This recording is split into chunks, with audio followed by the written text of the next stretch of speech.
Assalamualaikum warahmatullahi wabarakatuh.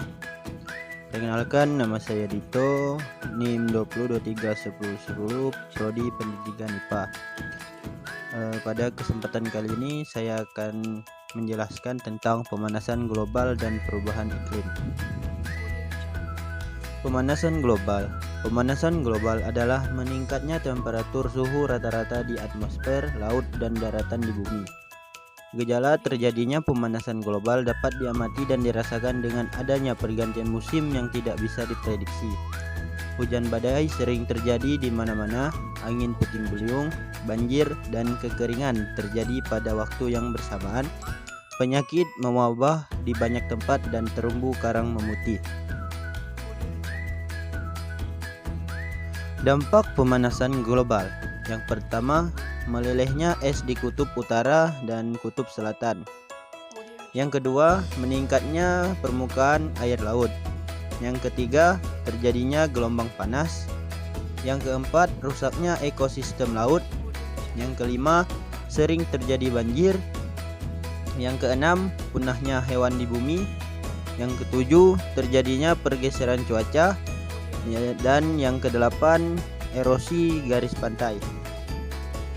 Penyebab utama pemanasan global. Seperti yang kita ketahui, penyebab utama pemanasan global adalah efek rumah kaca. Penyebab terjadinya efek rumah kaca adalah sebagai berikut. Yang pertama, penggunaan bahan bakar batu bara secara berlebihan untuk bidang industri dan pembangkit tenaga listrik. Hal ini akan menghasilkan gas sampingan berupa CO2. Gas ini nantinya akan dilepaskan ke udara dalam bentuk emisi. Yang kedua, penggunaan bahan bakar kendaraan bermotor yang menghasilkan gas CO, CO2 dan H2O.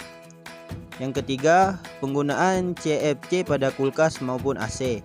CFC merupakan senyawa kimia yang digunakan sebagai pendingin di dalam kulkas maupun AC. Penggunaan CFC secara berlebihan bisa mengakibatkan penipisan lapisan ozon. Molekul CFC bersifat ringan sehingga mudah berikatan dengan molekul ozon. Jika CFC dan ozon bereaksi, lapisan ozon menjadi semakin tipis. Yang keempat, pembakaran hutan secara besar-besaran yang akan memproduksi gas CO2 sehingga menjadi penahan radiasi sinar matahari.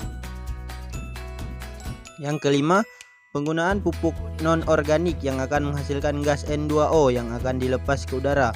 Yang keenam, limbah kotoran sapi dapat menghasilkan gas CO2 dan metana.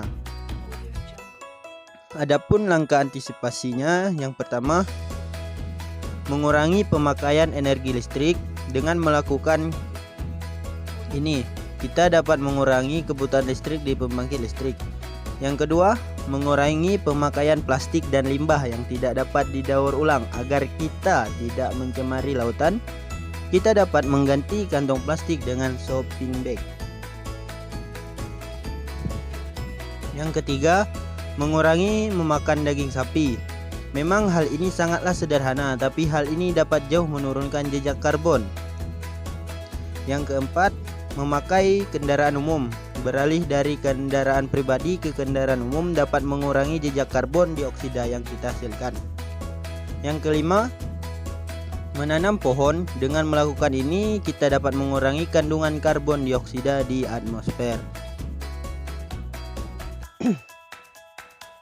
Perubahan iklim. Perubahan iklim adalah perubahan pola dan intensitas unsur iklim dalam periode waktu yang sangat lama.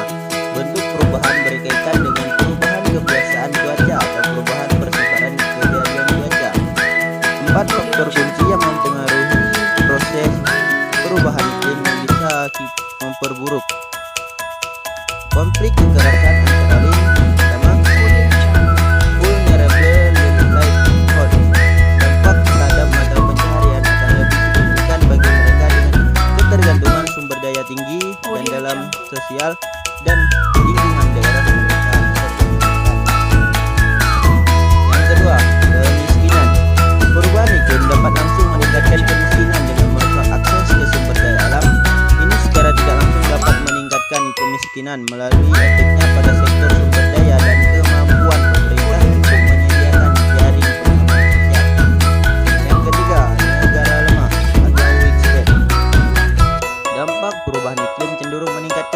penyediaan infrastruktur